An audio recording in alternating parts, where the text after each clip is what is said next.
Bonjour et bienvenue. Aujourd'hui, on va s'intéresser à une question qui nous concerne tous. Est-ce que notre consommation de vitamines peut vraiment, concrètement, ralentir notre horloge biologique? Figurez-vous qu'une étude toute récente nous donne des pistes de réponse assez surprenantes. Imaginez un peu. Et si l'âge qui est marqué sur votre carte d'identité n'était finalement qu'une partie de l'histoire? Si la vraie mesure du temps qui passe se cachait ailleurs, au plus profond de nos cellules? C'est vraiment le concept clé qu'on va déplier ensemble. Allez, on attaque. Pour bien saisir tout l'enjeu de cette étude, il faut d'abord faire la différence entre deux notions d'âge. C'est essentiel. Alors, d'un côté, on a l'âge chronologique. Bon, ça, c'est simple, c'est le nombre d'années qu'on a au compteur. Mais de l'autre côté, et c'est là que ça devient passionnant, il y a l'âge biologique. Et lui, il est beaucoup plus parlant. Il nous dit quel est l'état de santé réel de notre corps, comment il fonctionne vraiment. C'est pour ça que deux personnes de 50 ans peuvent avoir des âges biologiques complètement différents. Voilà la définition un peu plus formelle. En gros, cet âge biologique, on le calcule à partir d'indicateurs très concrets dans le corps, comme des marqueurs sanguins. C'est devenu une quête majeure pour la médecine moderne, qui ne veut plus seulement ajouter des années à la vie, mais surtout ajouter de la vie en bonne santé aux années, en agissant justement sur ce vieillissement biologique.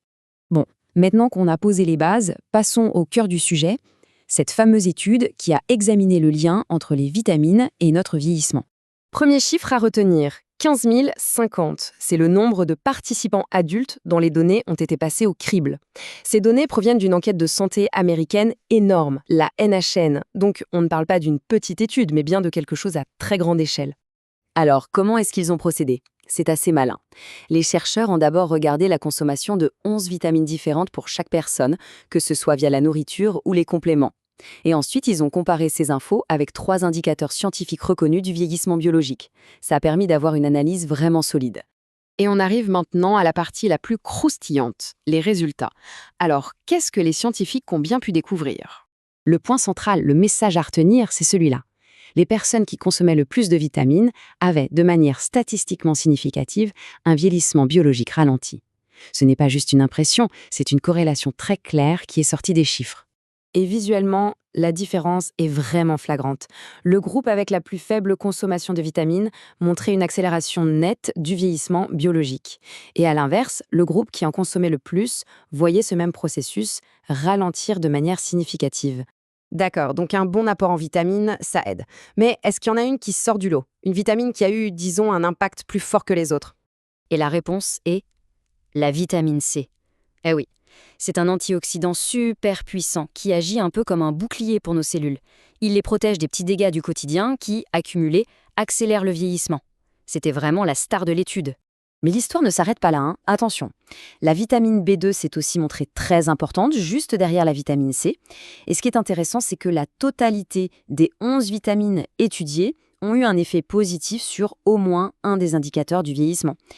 Et pour finir, il faut noter que ce lien était encore plus fort chez les hommes et chez les personnes qui avaient déjà des soucis de santé. Alors, qu'est-ce qu'on retient de tout ça? Essayons de rassembler les pièces du puzzle pour voir ce que ça implique concrètement. Le message principal est en ne peut plus clair, et ce sont les auteurs eux-mêmes qui le disent. Leurs recherches viennent vraiment appuyer l'idée qu'une alimentation riche en vitamines est une bonne stratégie pour bien vieillir. Et ils remettent une couche sur le rôle de premier plan de la vitamine C. Bon, pour être totalement transparent, il faut absolument parler des limites. Premièrement, attention, c'est une étude qui montre une association, mais pas une relation de cause à effet. On voit un lien, mais on ne peut pas prouver à 100% que les vitamines sont la seule cause de ce ralentissement.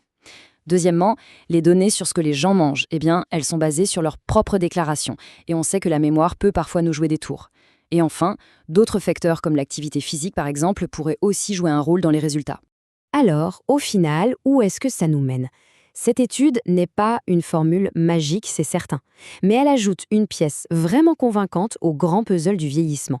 Elle suggère très fortement que ce qu'on met dans notre assiette pourrait être l'un des outils les plus puissants qu'on ait pour influencer non pas le nombre de nos années, mais bien la qualité de ces années. Une question qui donne à réfléchir, n'est-ce pas?